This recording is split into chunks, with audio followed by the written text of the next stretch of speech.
So, hi everyone! Dumating na order ko from Amazon. So, nag-order ako ng honey plus tahini. Kasi dyan sa mga supermarket, ang hirap hanapin yung ano niya. So, ano daw to? Raw honey siya. Yan siya, oh. Baksin natin, tingnan natin kung anong laman. Wow!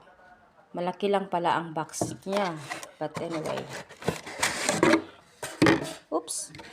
Sarado pa man. There you go. Yan ang honey.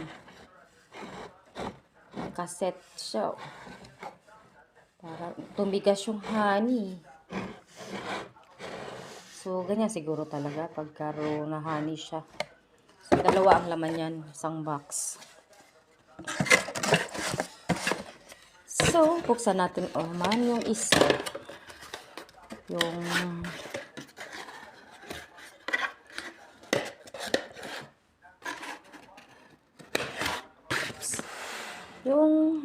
This is tahini.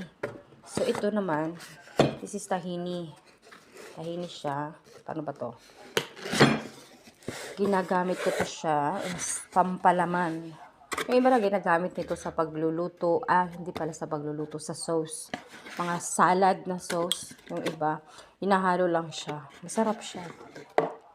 Yan siya, oh.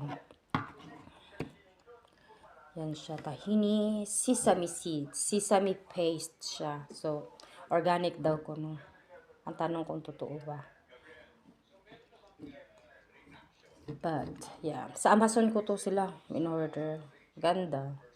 Ginagamit ko siyang pampalaman. Minsan, para maging matamis, hinahaluan ko siya ng honey. Or, di kaya, date syrup. Masarap siya pang palaman. Promise. Try nyo.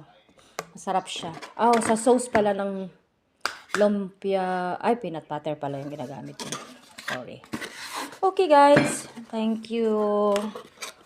Thank you for watching. Sa akin. Here you go.